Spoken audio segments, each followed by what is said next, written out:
오늘 우리가 묵상할 말씀입니다. 이사야서 55장 8절에서 13절 말씀, 구약성경 1036페이지. 제가 이 말씀을 봉독할 때에 저와 여러분들에게 하나님의 말씀으로 들려지는 은혜가 있길 바랍니다. 이사야서 55장 8절. 이는 내 생각이 너희의 생각과 다르며 내 길은 너희의 길과 다름이니라. 여호와의 말씀이니라. 이는 하늘이 땅보다 높음같이 내 길은 너희의 길보다 높으며 내 생각은 너희의 생각보다 높음이니라. 이는 비와 눈이 하늘로부터 내려서 그리로 되돌아가지 아니하고 땅을 적셔서 소출이 나게 하며 싹이 나게 하여 파종하는 자에게는 종자를 주며 먹는 자에게는 양식을 줌과 같이 내 입에서 나가는 말도 이와 같이 헛되이 내게로 되돌아오지 아니하고 나의 기뻐하는 뜻을 이루며 내가 보낸 일의 형통함이니라. 너희는 기쁨으로 나아가며 평안히 인도함을 받을 것이요 산들과 언덕들이 너희 앞에서 노래를 바라고 들의 모든 나무가 손뼉을 칠 것이며 잣나무는 가시나무를 대신하여 나며 화석류는 찔레를 대신하여 날 것이라. 이것이 여호와의 기념이 되며 영영한 표징이 되어 끊어지지 아니하리라. 아멘. 할렐루야. 아멘. 오늘 또 저와 여러분의 가정과 자녀 하는 모든 일들 위해 하나님의 도우시는 손길이 함께 하시기를 주님의 이름으로 축복합니다. 오늘 우리가 택한 본문은 이사야서 55장입니다. 이사야서 55장은 별명이 있습니다. 마치 고린도전서 13장이 사랑장이라는 별명을 갖고 있는 것처럼 이사야서 55장도 별명이 있습니다. 그 별명은 초대의 장, 초청의 장이라는 별명이 있어요. 왜 이런 별명이 붙었을까? 이사야서 54장에서는 천국잔치의 모습이 묘사되고 있습니다. 그리고 오늘 본문인 55장에는 그 천국잔치에 많은 구원받은 사람들이, 모든 열방의 세계 만민의 하나님의 구원을 받은 사람들이 와서 잔치에 참여할 것을 요청하는 내용이 있기 때문에 초대의 장이다, 이런 별명을 붙여놓은 겁니다. 그래서 오늘 본문 말씀을 해석할 때에는 구원에 초점을 맞추어서 해석을 해야 됩니다. 그러나 또 이 말씀을 좀 더 깊이 묵상하다 보면 우리 인생에 있어서 필요한 삶의 교훈과 지혜들도 발견할 수가 있어요. 오늘 그것들을 몇 가지 나누어 보려고 합니다. 먼저 2절 말씀을 보세요. 다 같이 2절 말씀 중간까지 읽어보겠습니다. 너희가 어찌하여 양식이 아닌 것을 위하여 은을 달아주며 배부르게 하지 못할 것을 위하여 수고하느냐.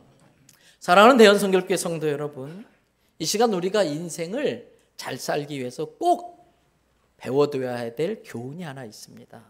한번 따라 하실까요? 세상에 공짜는 없다. 세상에 공짜는 없어요. 공짜 같아 보일 뿐이지 공짜가 아닙니다. 근데 이걸 모르고 공짜 같아 보였는데 공짜인 줄 알고서 덜컥 받아 먹습니다. 그럼 반드시 다시 토해낼 때가 옵니다. 그런데 다시 토해낼 때는 이자까지 지불해서 토해내야 돼요. 이 세상에 그 어떤 일도 그만한 것을 얻기 위해서는 그만한 대가를 지불하는 게 인생의 원리입니다. 사람들은 자신이 공짜로 먹으려고 했던 것은 생각하지 못하고 이자까지 쳐서 토해내야 하는 것을 억울해합니다. 대부분의 사람들은 이자까지 쳐서 내야 되는 그 상황이 자기가 공짜로 먹으려다가 그렇게 되었다는 것을 인정하려고 하질 않습니다. 여러분 꼭 기억하십시오. 세상에 공짜는 없습니다. 그럼에도 많은 사람들이 공짜 인생을 살아보려고 양식 아닌 것을 위해 은을 달아줘요. 양식 아닌 것에 대가를 지불합니다. 배부르지 못하게 하는 것을 위해 수고를 합니다. 그런데 그 수고는 헛수고입니다. 영적인 의미로 해석한다면 양식 아닌 거, 배부르게 못할 것은 이 세상 사람들이 추구하는 헛된 욕망과 물질에 대한 욕심과 부귀, 영화, 명예를 의미하는 것일 것입니다. 이사야 선지자가 이 예언의 말씀을 전할 때는 사람들이 바벨론에서 토지를 자꾸 사서 자기의 논밭을 넓히려고 하고 가옥에 가옥을 더 더해가지고 재산을 축적하려고 하는 그 상황 속에 하나님이 이사야 선지자를 통해 그들의 모습을 지적해 준 겁니다. 너희들이 그 바벨론 땅에서 토지를 넓히고 가옥을 수를 늘리면서 재산을 축적하는 모습이 마치 양식 아닌 것에 은을 달아주고 배부르지 못하게 하들 것에 수고를 하는 것과 같다 그랬어요. 여러분, 양식 아닌 것에 은을 달아주고 배부르게 못할 것에 수고하는 그 사람의 모습을 오늘 본문 1절은 이렇게 표현하고 있어요. 본문에 뭐라고 되어 있느냐? 오라 너희는, 그 다음 뭐라고 되어 있어요? 모든 목마른 자들아 그랬어요. 이 표현처럼 현대인들이 무언가에 그렇게 목말라 하고 있어요. 사랑에 굶주려서 가짜 사랑에 쉽게 속습니다. 사랑 아닌데 자기를 이용하는 건데 자기를 사랑하는 줄 알아요. 돈에 굶주려 돈에 쉽게 사기를 당합니다. 명예를 쫓아가다가 닥쳤던 개신세가 됩니다. 권력을 추구하다가 그 권력에 자기가 당합니다. 여러분, 그래서 꼭 알아야 됩니다. 세상에 공짜 없다. 반드시 대가 지불해야 된다. 두 번째 깨달아야 될 교훈이 있어요. 세상 내 마음대로 되는 것 아니더라. 세상 내 마음대로 되는 것 아니더라. 세상은 내 마음대로 되는 것이 아니라 하나님이 디자인하신 대로 돌아갑니다. 세상 내 마음대로 되면 큰일 납니다. 지옥이 됩니다. 왜? 이 세상이 나 혼자 살아서 내 마음대로 된다면 혹시 천국이 될는지 모르지만 이 세상은 나 혼자 사는 게 아니에요. 많은 사람과 어울려 사는데 각자가 자기 마음대로 세상이 돌아가길 원하고 그렇게 세상을 만들 수 있는 능력이 있다면 이 세상은 순식간에 아수라장이 되고 지옥이 되고 말 거예요. 왜? 나도 때려 죽이고 싶은 사람이 있다면 저 사람도 나를 때려 죽이고 싶은 거예요. 내 마음대로 돼서 저 사람 때려 죽이려고 하면 그 사람 마음대로 또 그 사람도 나를 때려 죽이려고 하겠지요. 내 마음대로 되면 큰일 납니다. 내 마음대로 안 되는 것이 다행입니다. 그러므로 우리는 세상을 순리로 살아야 됩니다. 하나님이 디자인하고 하나님이 계획하신 것을 거부하고 거슬러 올라가면 순리가 아니라 영리가 됩니다. 영리로 사는 인생은 고달픕니다. 하나님이 디자인하신 대로 믿음을 가지고 나의 모든 걸 하나님께 맡겨야 됩니다. 이것은 좋으신 하나님, 완전하신 하나님, 선하신 하나님을 믿는 사람만이 자기의 모든 것을 맡기고 하나님의 계획 따라 순리로 살아갈 수가 있는 것입니다. 그러므로 인생 함부로 자기 마음대로 하려고 하지 마십시오. 돈 좀 있다고 권력 좀 있다고 자식의 인생에 함부로 뛰어들려고 하지 마십시오. 인생 내가 내 마음대로 억지로 끌고 가려고 하지 마십시오. 하나님을 믿는 믿음으로 인내를 가지고 잠잠히 주님의 일하심을 기대하며 가던 길 쭉 가십시오. 우리가 해야 할 일은 나를 향한 하나님의 선하신 계획이 있음을 믿는 것입니다. 그분의 생각, 그분의 뜻을 알려고 힘쓰고 믿음으로 그분의 생각을 나의 생각으로 품고 나의 비전으로 품고 믿음으로 그분이 예비하신 길, 좁은 길이라 할지라도 가시밭길이라도 예수님과 함께 그 길을 가는 게 신앙생활입니다. 세상 내 생각대로 돌아가는 것 아니고 하나님의 계획대로 돌아갑니다.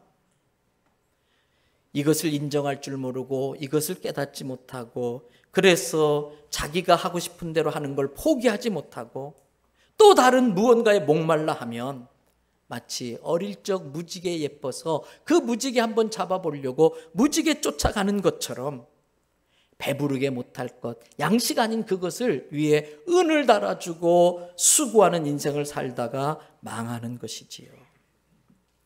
그런 사람을 안타깝게 보신 하나님께서 우리에게 초청장을 보내주셨어요. 그 초청장의 내용이 본문 1절입니다. 1절 다 같이 읽겠습니다. 오라 너희 모든 목마른 자들아 물로 나오라. 돈 없는 자도 오라. 너희는 와서 사 먹되 돈 없이 값없이 와서 포도주와 젖을 사라. 아니 목사님 공짜 없다면서 돈 없이 값없이 와서 포도주와 젖을 사라고 하는 거 이거 말이 안 되는 거 아닙니까? 좀 더 읽어봐 보십시다. 계속해서 하나님은 이사야 선지자를 통해 우리에게 초청하는데 이사야서 55장 2절 중간부터 3절까지 봅시다. 내게 듣고 들을지어다 그리하면 너희가 어떻게 된다? 좋은 것을 먹을 것이며 너희 자신들이 기름진 것으로 즐거움을 얻으리라. 세상에서 얻을 수 없는. 그러므로 3절 너희는 귀를 기울이고 내게로 나와 들으라. 그리하면 너희의 영혼이 죽을 지경인 인생에 살 길이 열린다는 거예요. 그렇게 되도록 내가 너희를 위하여 영원한 언약을 맺으리니 어떤 언약이다? 곧 다윗에게 허락한 확실한 은혜니라.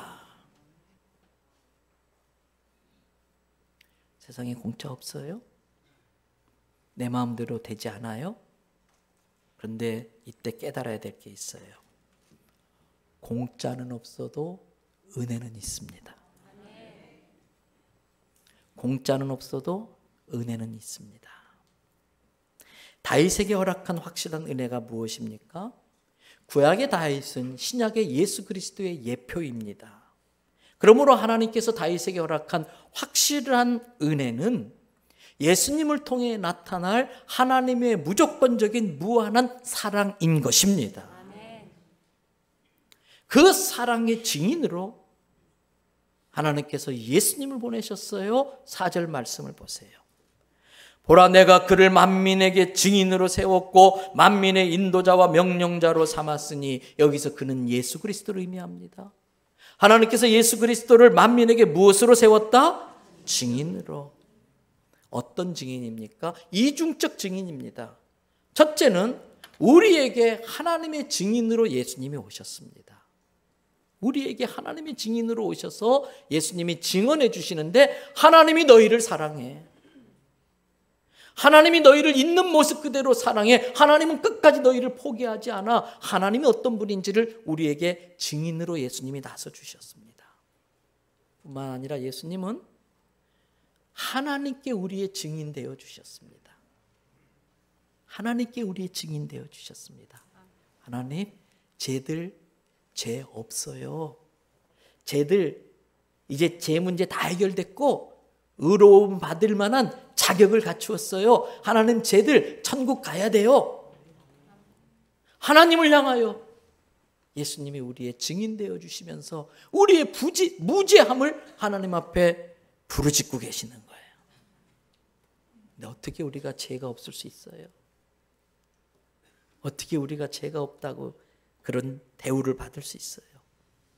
세상에 죄인 아닌 사람은 하나도 없는데요.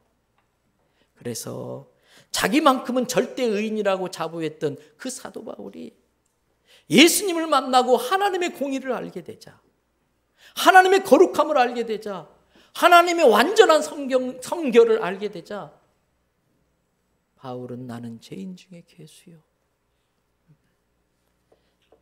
자기의 죄성을 고백하면서 로마서 3장 8절부터 10절에 걸쳐가지고 인간의 실상을 적나라하게 묘사하고 있어요.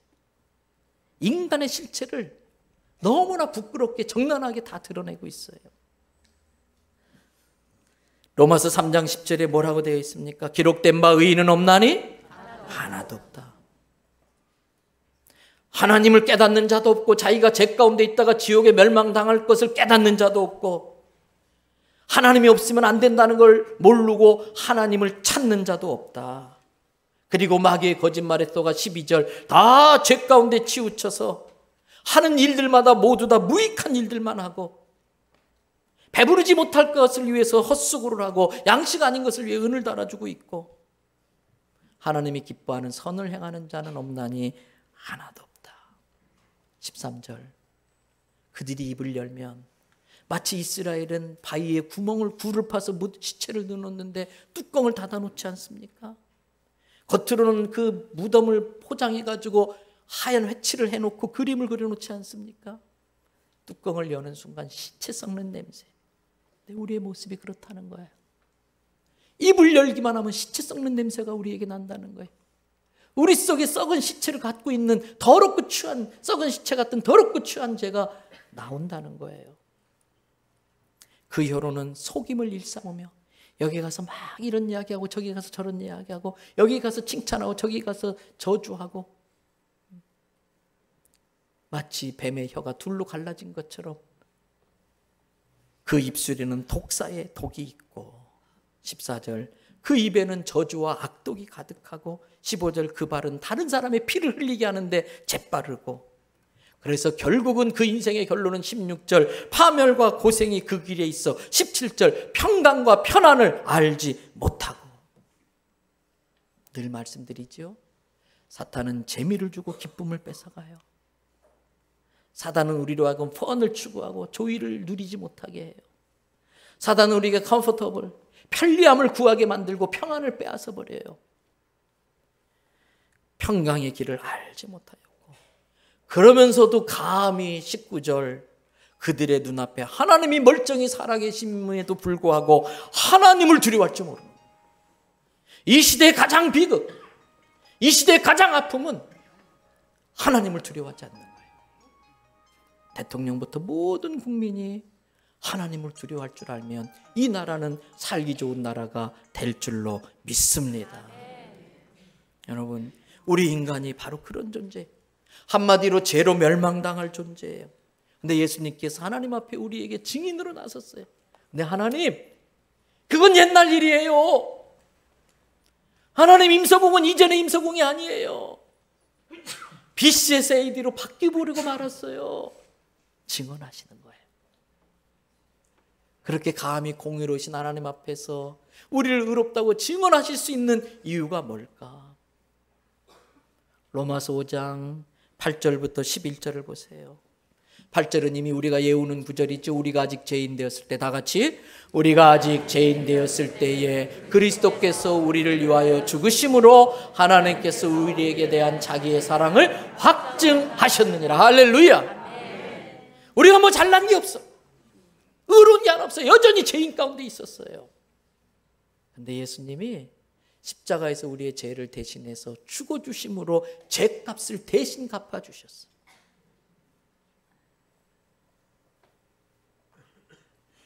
그런 식으로 하나님의 사랑, 우리를 향한 하나님의 사랑을 확실하게 증언해 주셨다는 거예요.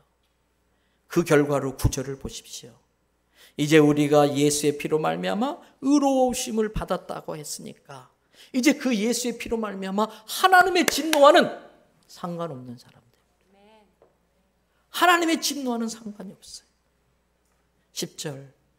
그전까지는 우리가 하나님과 원수로 상태로 있었는데 예수님이 십자가에 죽으심으로 하나님과 우리를 화목하게 만들어 주셨고, 예수님이 십자가 죽음으로 끝난 것이 아니라 하나님의 권세로 사망의 권세를 물리치고 3일 만에 부활하심으로 우리에게 영원한 생명을 보장하여 주시고 하나님의 자녀되는 권세로 천국을 소망하며 살게 만들어 주셨다는 거예요.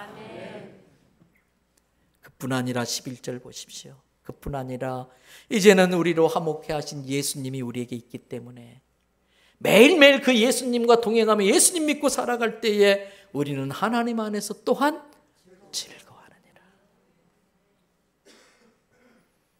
즐거워하느니라. 이것이 하나님이 우리를 구원하시는 방법입니다. 사람은 돌덩어리 앞에 가서 3,000배를 하고 자기 몸을 던져서 기어가면서 뼈가 다 드러나게 오체투족을 하고 진리를 터득하려고 벽을 바라보고 10년을 고생하는 방법으로 구원을 이루려고 하는데 하나님은 그 방법을 안 된다는 거예요. 하나님의 생각은 다르다는 거예요. 하나님의 구원 방법은 다르다는 거예요. 이사야 55장 8절과 9절을 보세요. 다 같이 읽으십시다. 이는 내 생각이 너희의 생각과 다르며 내 길은 너희의 길과 다름이니라. 여호와의 말씀이니라. 이는 하늘이 땅보다 높음같이 너희의 길보다 높으며 내 생각은 너희의 생각보다 높음이니라.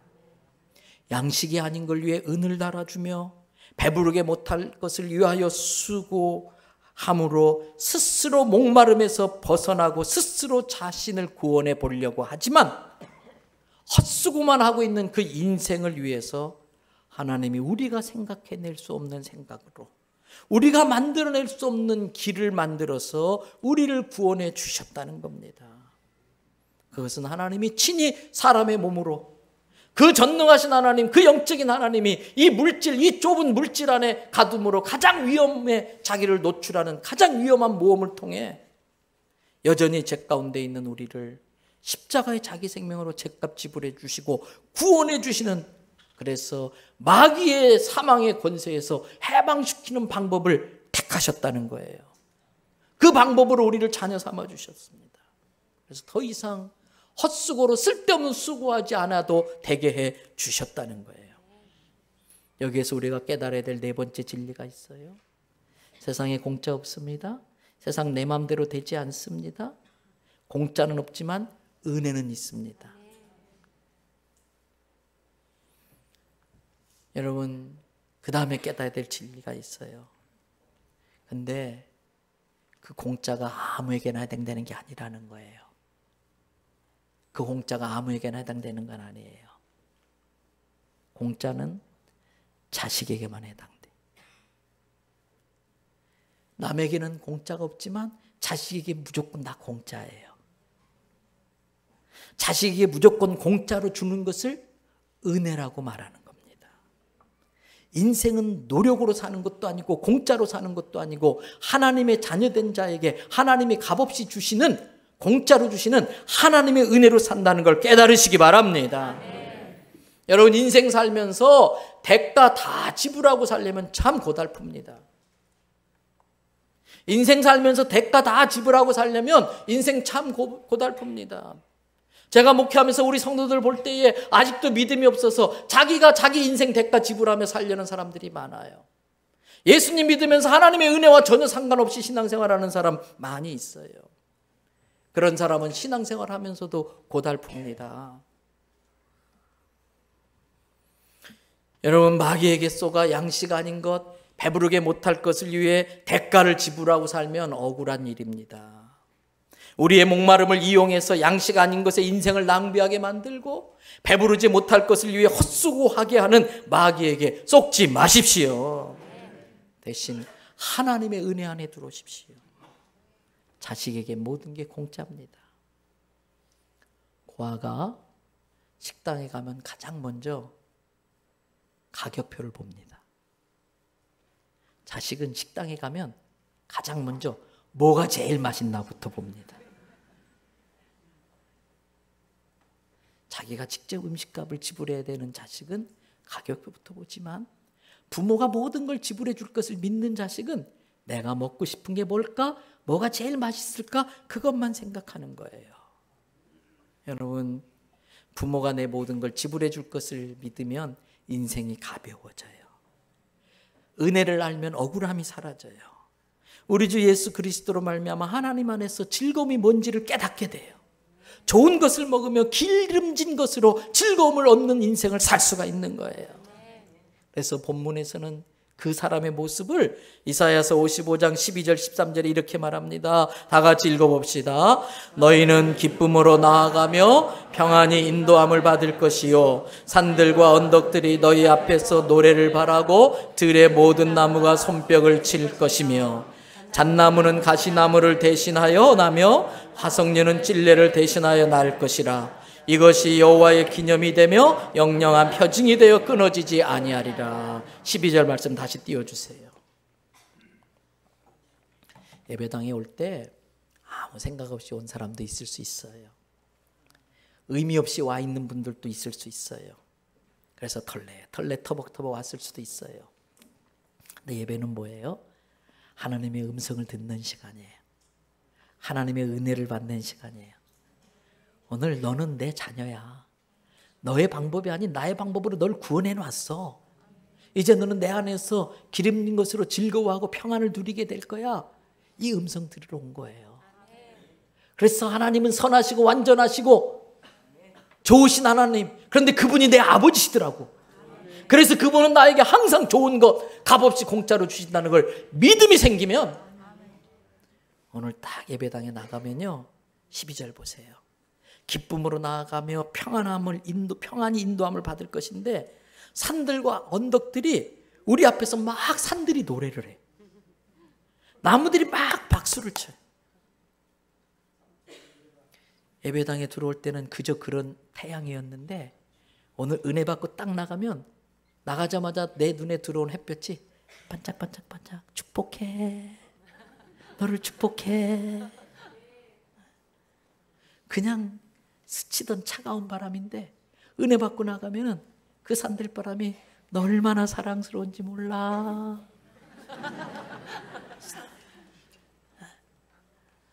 새들의 소리가 시끄러운 소음이 아니라 노랫소리로 들려. 아이의 울음소리가 짜증소리가 아니고 생명의 소리로 들려. 산들이 노래하고 나무들이 박수를 쳐.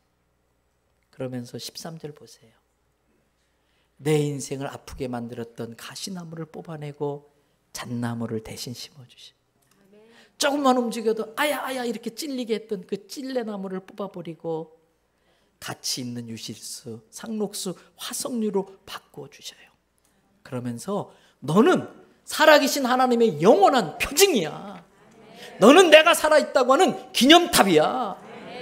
걸어다니는 간증거리로 우리를 만들어 주신다는 거예요. 이제 말씀을 마무리합니다. 하나님은 내가 원하는 것 주시지 않고 내게 좋은 걸 주셔요. 하나님은 내가 원하는 걸 주시지 않고 내게 좋은 걸 주세요. 원하는 것과 좋은 건 달라요. 어젯밤에 제가 좀 체중을 관리하려고 요즘 좀 음식을 조심하고 있거든요. 그래서 잘 참았어요. 근데 밤 10시쯤 그놈의 팥빵이 식탁 위에 있어가지고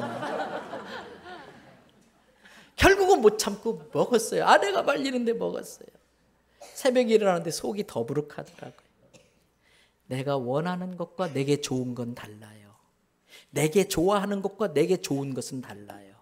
하나님은 내가 좋아하는 것, 내가 원하는 것 주시는 것이 아니라 내게 좋은 것을 주시는 분이세요. 이것을 알면 하나님의 마음이 이해가 돼요. 이것을 알면 불평하는 사람이 아니라 감사하는 사람이 돼요.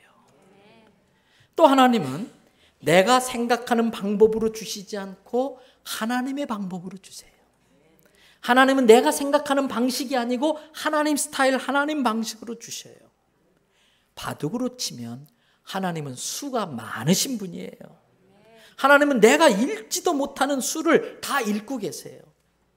여러분, 바둑의 천재라는 이세돌 기사가 이 알파고와 붙어가지고 그냥 깨져버렸잖아요.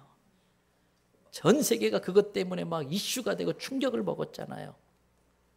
하나님은요, 슈퍼컴퓨터 알파고 수천 대 수만 대 갖다 놔도 하나님과 비교할 수 없어요.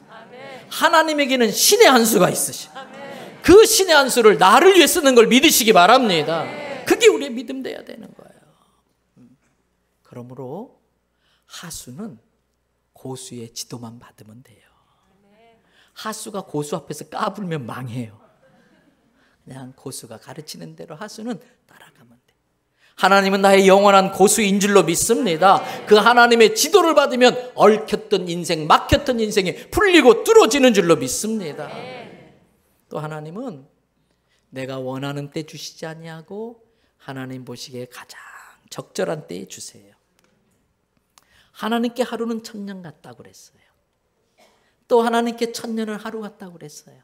그래서 내가 천년 동안 애쓰고 용써도 이루지 못할 걸 하나님은 하루라도 이루실 수가 있어요. 아니 뭐 하나님이 1시간 기도하면 들어주시고 1분 기도하시면 안 들어주시고 그래서 어쨌든 많이 기도해야지 막 10년을 기도해 응답되고 그런 하나님 아니에요. 하나님의 마음만 쏙 들면 오늘 이 시간에도 당장 이루어지는 걸 믿으시기 바랍니다. 그래서 하나님은 내가 천년 동안 했어도 못 이룰 걸 하루만 해도 이루시기도 하고요. 또 하나님 오늘 안에 꼭 이루어져야 됩니다. 그런 것도 하나님은 천년을 두고 일하실 때가 있단 말이에요. 그래서 내 생각에 하나님은 더딘 것 같아도 하나님은 더디신 분이 아니라 정확하신 분이에요. 하나님은 더디신 분이 아니라 정확하신 분이에요. 그래서 내 인생에 언제 가장 적절한 때인지를 아셔서 정확하게 그때 일하시는 거지요. 그러면 하나님이 가장 적합한 때라고 한 때는 언제일까? 하나님의 관점에서 내가 준비가 다 되어졌을 때, 내가 준비가 다 되어졌을 때에 하나님은 하나님의 뜻대로 권력을 쓸 줄 아는 사람에게 권력을 맡겨주십니다. 하나님은 물질을 하나님의 뜻대로 쓸 줄 준비된 자에게 물질을 맡겨주십니다. 그러므로 구하기 전에 먼저 해야 할 일은 준비하는 일입니다. 하나님이 원하시는 모습으로 준비되면 하나님은 반드시 주십니다. 하나님은 자신이 약속하신 것을 반드시 이루어 주실 것을 본문 10절과 11절에서 이렇게 말씀하세요. 이는 비와 눈이 하늘로부터 내려서 그리로 되돌아가지 아니하고 땅에 적셔서 소출이 나게 하며 싹이 나게 하며 파종하는 자에게 종자를 주며 먹는 자에게 양식을 주는 것처럼 내리는 비가 그냥 쓸데없이 내리는 게 아니라는 거예요. 하나님께서 이런 일 하고 와라, 비를 내려주시고 눈을 내려주시게 하는 것처럼 11절 하나님의 입에서 나가는 말도 이와 같이 헛되이 그냥 내게 돌아오는 게 없다. 나의 기뻐하는 뜻을 이루고 내가 보낸 일을 형통하게 한 다음에 돌아온다는 거예요. 그러므로 사랑하는 대연성결교회 성도 여러분, 하나님은 자녀에게 하신 약속을 반드시 지키는 하나님이라는 걸 믿으시기 바랍니다. 그러므로 구하기 전에 우리가 해야 할 일은 하나님께 약속을 받는 일이에요. 그런데 하나님께 약속 받으려고 애쓸 필요가 없어요. 왜? 이미 하나님은 예수 그리스도를 통해서 다윗의 가장 확실한 은혜의 약속들을 해 주셨기 때문이에요. 약속을 받아낼 필요가 없어요. 이미 하나님이 약속해 주신 걸 성경을 통해서 내 것으로 취하면 됩니다. 이미 약속되어진 것은 믿을 때 유효한 거예요. 이미 되어진 약속은 믿는 자에게만 유효한 거예요. 내일 제가 12시에 교회 앞에서 만납시다. 제가 햄버거 사드릴게요. 내일 나오신 분은 진짜 햄버거를 먹을 수 있어요. 저의 그 말을 믿고. 근데 이거는 믿지 마세요. 안 믿으면 안 이루어져요. 안 믿으면 안 이루어져요. 그러나 이미 되어진 약속은 믿는 자에겐 유효한 거예요. 그래서 예수님은 믿음이 없는 도마를 보고 안타까워하시면서 요한복음 20장 27절에 뭐라고 그랬어요? 믿음 없는 자가 되지 말고 믿는 자가 되라. 할렐루야. 네. 이제 이야기 하나 하고 마칠게요. 지난주에 우리 교회 직원회가 있었지 않습니까? 그 직원회에 있었던 이야기인데, 올해가 우리 교회 세워진 지, 이제 내년이 우리 교회 세워진 지 50년 되는 해예요. 그리고 제가 이 대연교회 첫 담임 목회지로 부임해가지고 이제 20년째 목회를 해요. 첫 번 담임 목회이기 때문에 20년이 흘렀지만 저는 늘 초보 운전하는 마음으로 목회를 하려고 합니다. 근데 지난 50년을 가만히 돌아보니까 하나님께서 우리 교회에 베풀어 주신 은혜가 너무나 많은 거예요. 너무나 많은 거예요. 그래서 하나님을 위해서 뭔가 기쁜 일을 좀 해드리고 싶은데, 교회를 더 크게 부흥시키고 막 그래서 하나님 기뻐하는 일을 더 해드리고 싶은데, 아시는 것처럼 우리 교회가 있는 이 땅이 교회 뒤편, 대로변도 아니고 뒤편 땅이 한 평에 제일 싼 게 3천만 원. 좀 부르면 4천만 원 막 불러대는 거예요. 10평 살려면 3억에서 4억이 필요한데 10평 사봤자 자동차 4, 5밖에 못 되는 거예요. 제가 가만히 생각해 보니까 이건 너무 가성비가 떨어진다. 성도의 기한헌금이 너무 아깝다. 그래서 올 연초에 우리 장로님들하고 기도하면서 그런 생각했어요. 교회 부흥은 하나님께 맡깁시다. 교회 주차장은 하나님께 맡깁시다. 앞으로 우리 교회는 주차장 없이도 부흥하는 교회로 나갈 겁니다. 아멘. 아멘 해주신 분에게 주의 은혜가 100배로 임할지어다.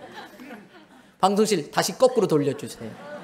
오늘 우리 교회는, 앞으로 우리 교회는 주차장 없이 부흥하는 교회가 될 거예요. 100배는 받고 싶은가 보네요. 그리고 하나님께 맡기고 이 교회를 좀 쪼개서 우리 부목사님들을 개척자로 해서 분립개척을 하고자 결정을 했어요. 멀리 가면 우리 교인들을 보낼 수 없으니까 좀 가까운데, 그래서 저는 이제 처음에는 점포동 지금 아파트 잔뜩 들었었잖아요. 거기 입주하기 전에 땅을 사서 지어서 부목사님 보내서 한 50명이나 100명 보내고, 이럴 때 임목사 별로 마음에 안 드는 사람 같이 따라가면 되고, 명분도 좋잖아요. 그래서 일을 진행하는데 아유 웬걸요. 이 전포동 땅이 100평도 안 되는 삐뚤삐뚤한 땅이 그냥 20억이 되는 거예요. 그래서 명지 국제 신도시를 알아봤더니 거기는 평당 막 거기도 1,200만 원. 또 우리 장로님이 일광에 새로운 또 택지 개발지 알아봤는데 거기도 뭐 16억, 18억. 와우. 처음에 우리가 한 10억 정도 들이면 하겠다 생각을 했는데 10억 가지고는 언감생심. 땅도 사기가 쉽지 않고 땅 사면 또 한 20억 들고 거기에 집 기들어가면 한 30억 드는 거예요. 그래서 제가 지난 7월 안식을 떠나기 전에 기도하다가 장로님들하고 같이 이야기를 했어요. 우리가 좋은 마음으로 시작을 했는데 한 10억 정도면 어떻게 해보겠는데 30억까지 이렇게 늘어나면은 우리 교회 자체가 좀 부담이 될 것 같습니다. 하나님의 뜻이 아닌 것 같은데 좀 더 기도하면서 하나님의 뜻을 구합시다. 반드시 하나님의 다른 뜻이 있을 겁니다. 그리고 제가 안식으로 떠났어요. 유럽에 가서 한 달 정도 있는데 8월 중순쯤 넘어서 모르는 사람한테 이메일이 하나 온 거예요. 제가 4월 달에 울산 지역의 초교파 목사님들 집회에 햇불에라는 곳에 가서 말씀을 몇 번 전했는데 우리 교회 이런 상황을 이야기했는데 그분 거기에 참석했던 분을 통해 들었다는 거예요. 그러면서 연락이 왔는데 이메일의 내용이 장로교회 모 교단의 장로교단의 교회인데 개척한 지 10년 됐대요. 그래서 개척 4년 때까지는 개척한 목사님과 교회가 막 부흥됐는데 교회 막 부흥되다 보니까 이 목사님이 좀 무리하신 것 같아요. 개척 4년 만에 울산의 대로변에 모퉁이 길이 잘 돼 있는 네모 반듯한 371평 땅을 사고 156평 교회를 돌로 지어가지고 본당 120석, 유치부실, 또 식당, 주방, 사무실, 담임 목사 사택까지 딱 지었는데 문제는 재정의 어려움이 생긴 거예요. 그래서 이분이 책임지고 물러나시고 새로운 젊은 목사님이 오셔서 한 60명까지 막 교회가 부흥하고 한 달에 5, 600, 800만 원까지 헌금이 나오던 교회인데 목사님이 사정이 생겨서 이번 주에 발표하고 다음 주에 사임하고 떠나신 거예요. 그러니까 성도들만 60명 남아있다가 그 과정에 상처 입고 시험 들어서 떠나고 30명만 남았는데 그 메일에 뭐라고 했냐면 목사님 우리 모든 재산권 대연교회 다 넘길게요. 그리고 우리 성결교단으로 들어갈게요. 그리고 목사님 보내는 사람을 담임 목사로 모실 테니까 제발 우리 좀 도와주세요. 살려주세요. 그걸 딱 받았는데 생판 모르는 사람인데 이게 뭐지? 그래서 제가 우리 선임 장로님께 이메일을 보냈어요. 이런 게 있는데 장로님 검토해 보세요. 혹시 사기치는 거 이런 건 아닌지 검토해 보세요. 법적으로 다 검토하니까 아무 문제가 없는 거예요. 그래서 제가 9월에 잠깐 들어와가지고 장로님 3분을 모시고 아내와 함께 울산을 갔어요. 울산에 있는 교회거든요. 30명 교인 중에 6명이 대표라고 저희를 만나는데 그분들이 눈물을 글썽이면서 그래요. 목사님, 우리들은 이거 다 털고 가면은 편합니다. 이 교회 다 털어버리고 우리는 원하는 교회로 다 터지면 됩니다. 그런데 목사님, 이 교회 2단으로 넘어가면 안 돼요. 이 교회 일반 건물로 쓰여지면 안 돼요. 목사님 도와주세요. 그러면서 그 내용을 보니까 급한 사채가 5억이 있고 마을금고에 대출받은 게 18억 6천이 있어서 23억 6천 월 이자가 600만 원 이상이 나가고 있는 거예요. 그걸 30명이 감당 못하네. 목사님도 없는 교회가 살려달라는 거예요. 장로님들하고 만나서 이야기하니까 하나님의 인도하심이 있는 것 같습니다. 그래요. 그래도 신중해야 되니까 저는 안식을 계속 떠날 테니까 다른 장로님들 모시고 다음 주에 한 번 더 가세요. 가서 또 보고 또 만나고 모든 당회원들이 하나님의 인도하심이 있는 것 같습니다. 그래요. 더 기도해 보십시다. 그 교회에다가 통보했어요. 한 달 기도하고 우리가 연락하겠습니다. 그래서 저도 장로님들도 한 달 동안 기도하고 하나님의 인도하심이 있구나. 어떻게든 이 교회를 살려야겠다. 그리고서 그 교회 교인들에게 제안을 했어요. 우리가 이 땅을 다 재산권을 우리 소유로 하면은 우리는 손해볼 게 없어요. 왜? 371평 그 시내에 그 비싼 땅이 땅값만 해도 23억 6천이 훌쩍 넘어가기 때문에. 그런데 그렇게 하지 않겠습니다. 명의를 우리 교회로 넘길 때에 취득세 또 내야 되고, 이 교회가 3, 4년, 4, 5년 만에 부흥하면 도로 넘겨줘야 되는데 또 그때 취득세 내야 되고, 성도들의 헌금이 아깝습니다. 대신 이렇게 하겠습니다. 급한 사채 5억을 우리가 갚아드리고 앞으로 3년 동안 18억 6천에 대한 이자를 우리가 다 감당해 주겠습니다. 그리고 그 3년 사이에 18억 6천에 대한 5억까지 마저 갚아서 10억을 우리가 해결해 드릴 테니까 새로 보내는 담임 목사님과 3년 동안 열심히 목회해서 3년 뒤에 남아있는 13억 6천은 당신들이 감당하십시오. 막 우는 거예요. 목사님 고맙습니다. 살려주셔서 감사합니다. 막 우는 거예요. 그 다음에 누구를 개척자로 보내야 될까? 이 고민이 있잖아요. 근데 제 마음속에 늘 묵직한 게 하나 있었어요. 우리 교회에서 충성스럽게 7년 동안 목회하시고 선임 목사님으로 계시다가 나이가 47살이나 되니까 담임 목회를 나가야 되는데 요즘 교회 한 자리 나면 이력서가 100통씩 나오거든요. 그러니까 이력서 내도 담임 목사로 가기가 쉽지 않으니까 이분이 나이는 점점 먹고, 그래서 하나님께 모든 걸 맡기겠다는 믿음을 가지고 제주도 열방대학에 DTS와 SBS 성경 공부한다고 박용환 목사님이 들어가셨잖아요. 쥐는 그냥 가면 되지만 저는 어때요, 마음이? 늘 그게 마음에 걸려 있는 거예요. 게다가 가끔 페이스북에 올라오고 메일 오면은 병 걸려가지고 아파가지고 곧 죽으려고 그냥 빌빌거리고 생명이 위독하다고. 애들은 학교 못 보내고 집에서 홈스쿨링하고 그냥 월세 내면서 그냥 언제 이사 가야 될지 모르게 살고 있는데, 박 목사님은 보니까 소위 말하는 금수저가 아니에요. 자기 집안에 어떤 대단한 목사나 장로님이 계신 게 아니고, 그러니까 이분이 오직 하나님만 바라보는데 하나님이 그냥 계속해서 저한테 너 계속 찌르시는 거예요. 그래서 부목사님들 모아놓고 우리 교회 부목사님들에게 우선권이 있겠지만 기도 중에 제 마음에 박 목사님이 마음에 와닿는데 양해해 주세요. 그리고 박 목사님을 보내기로 결정을 했어요.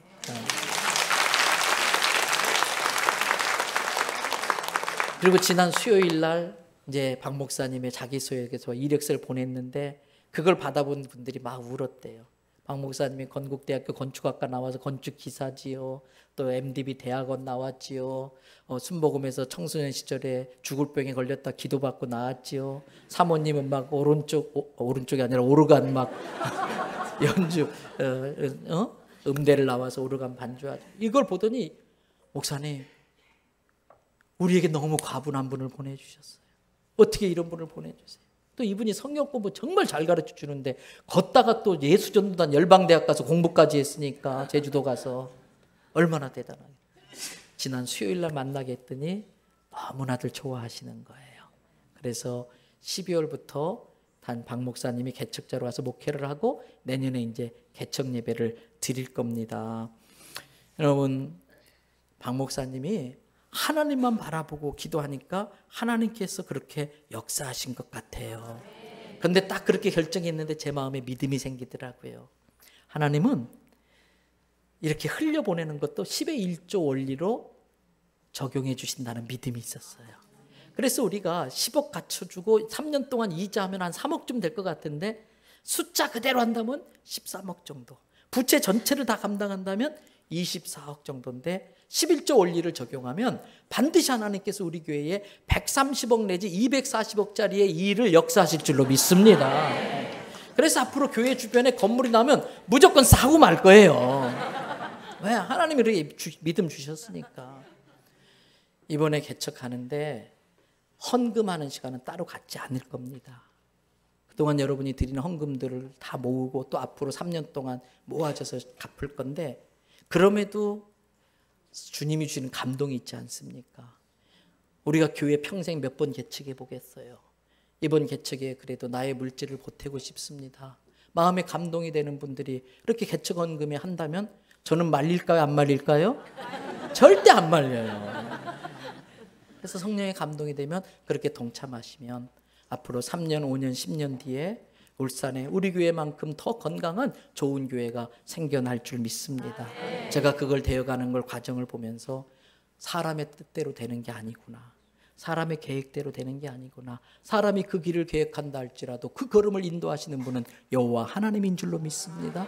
우리 교회뿐만 아닙니다. 여러분 개인의 삶에, 여러분의 자녀의 인생에 하나님이 예비하신 계획을 믿음으로 취하시기를 바랍니다. 여호와 이레의 복을 누리시기를 바랍니다.